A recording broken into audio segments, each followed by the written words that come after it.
Dr. Nirupam Aich as an associate professor at University of Nebraska, Lincoln. Presentation title is Advancing PFAS Treatment Using Nanotechnology and 3D Printing. So talk about translational. This will be great.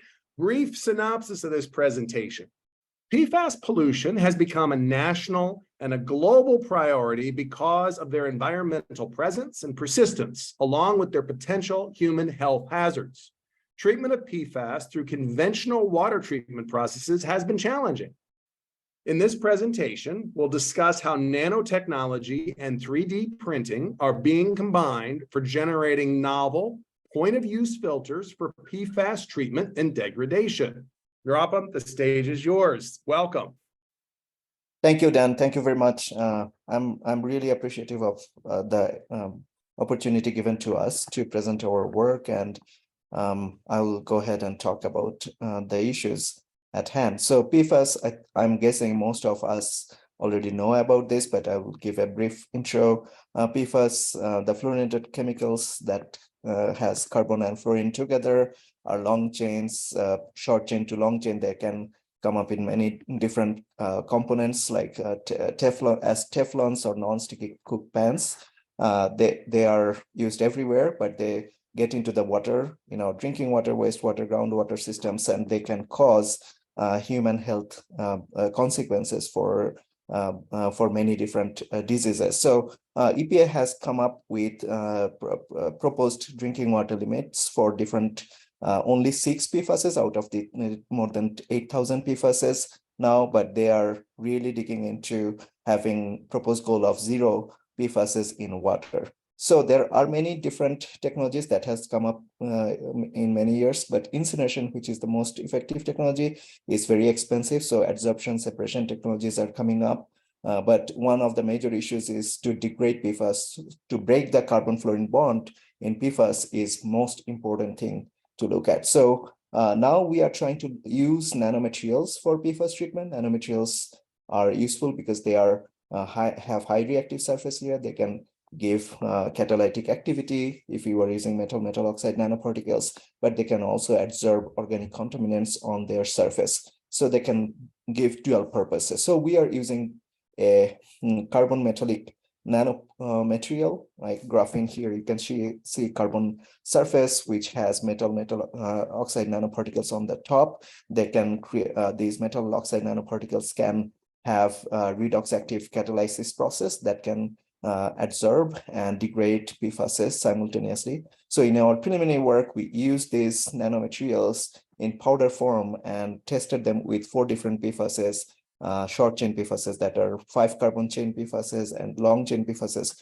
PFOA and PFOS, to see how they can adsorb and degrade. And what we have found, long chain PFASs are adsorbed more because of their hydrophobicity and can be degraded further than short chain PFASs. But the problem is these nano powders cannot be used for practical application. So we are looking at graphene aerogels or carbon-based aerogels, which are porous macrostructures made of graphene nanomaterials. But you can use them as a filter, or you can use them for adsorption and degradation of contaminants. So we have looked into how to manufacture graphene aerogels, and 3D printing has come up in discussion in our group because 3D printing gives us an ability to manufacture at industrial scale different types of devices. So we have looked into the literature, and we are seeing that they are being used in 3D water treatment, printing 3D water treatment devices nowadays.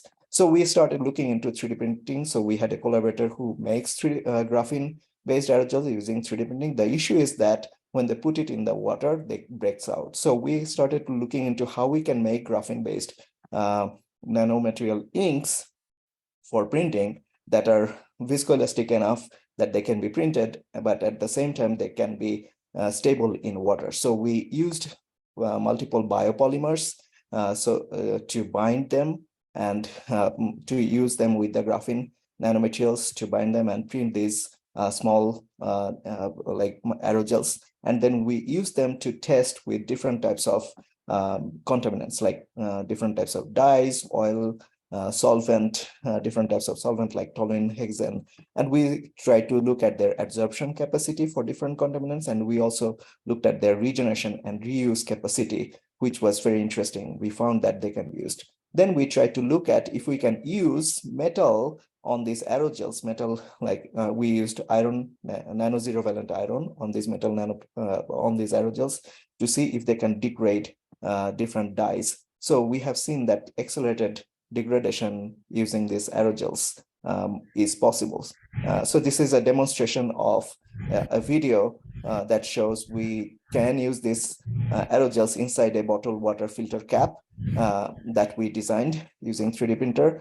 So this is kind of a demonstration of using 3D printing for coming up with new water treatment devices. Marisa, can you forward, because I think the video is, yeah. So now we are funded through NSF to look at how we can use the 3D printed nanomaterials and combine it with PFAS treatment to see if we can use that for PFAS treatment in either adsorption or degradation using this 3D printed graphene aerogels like porous structure. So this is kind of the future vision. So we did some preliminary study, and what we looked at is PFOA and PFOS adsorption using different 3D printed aerogels, but with different composition of graphene oxide, because that is the most expensive part. Graphene oxide is the most expensive part. So we try to see. So what we found, the lower amount of GEO can be used for PFAS treatment, but there is a long road ahead. We need to look at different things, like if we can tune the aerogel size, shape, porosity, and surface chemistry. Can we understand the mechanism of PFAS interaction with the graphene aerogels, or can we look at PFAS structures and water chemistry, how they impact the treatment? We have multiple other projects also going on. We are looking at nanobioremediation, nanotechnology treatment, followed by biotreatment of PFAS. We have another project from NSF looking at nanocomposite membranes for PFAS degradation, and also from SARDEP program from the Department of Defense to look at nanomaterial-based adsorbents for PFAS treatments. And I will thank my group members who have worked tirelessly to come up with different solutions and preliminary results for different projects that has led us to work in this very interesting area for the future of PFAS treatment using nanomaterials and 3D printing. Thank you, Dan, and thank you, AES, for the invite. Nirupam, thank you. That was a fantastic presentation. It's a lot to get done in 6 minutes, 40 seconds, isn't it? You did. Yeah, I should have better prepared.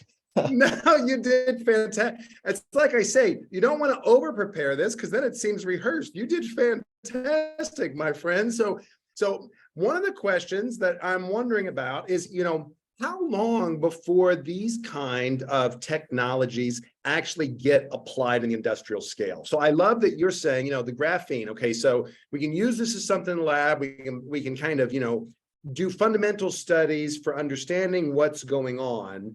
And then what we needed was some kind of technology to bring it to scale. So we're turning to 3D printing to be able to say, how do we actually industrialize this or bring this to scale? So, similar to other presentations that we've heard, right? There's some emergency nature around this PFAS stuff. It's like, we got to get this done because there's regulations on the books. So where are you at if you had to push down the accelerator and get this out the door, assuming that everything keeps working and it shows that you can deal with PFAS with graphene? How long before you could bring this to an industrial scale?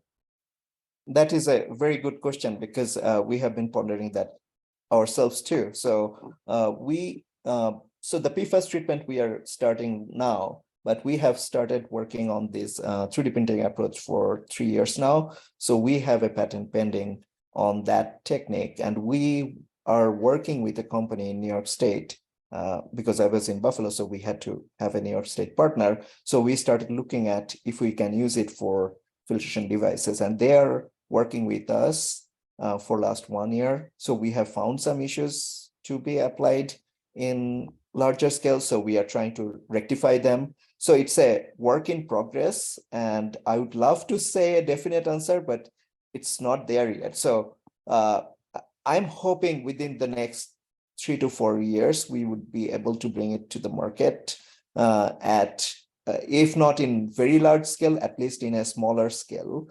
We would be, and we have been recently contracted by NASA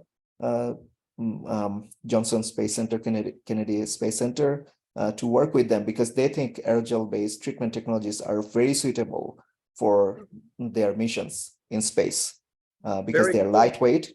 Yeah. So No, it makes sense. That makes sense. How about the recycling, right? You know, I mean, so you pull it out, right? Now you've got it on this stuff, right? So regeneration, ultimate destruction of PFAS, bring the graphene back into some kind of separation unit. So are you working on that end as well, or mostly just the upfront end? so I think regeneration, we worked with solvents initially. So for PFAS, methanol is a very good extractor, like solvent extractor. So what we have found, if it's degradation product or just the PFAS itself after adsorption, you can almost take out 100% of that using methanol. So which is cheap relatively. And we are hoping that we can recycle it, but there would be other questions too. How do you dispose them and what to do with that too? So, and there are several aspects, and I think that's why it's interesting to look at different aspects of the problem. Yeah, this is great. Great. Well, fantastic. Congratulations on a lovely project and fantastic on your Pachachka presentation. This is wonderful. Really appreciate having you here. So round of applause. Thank you so much. Yeah, thank you, Dan. Thank you very much.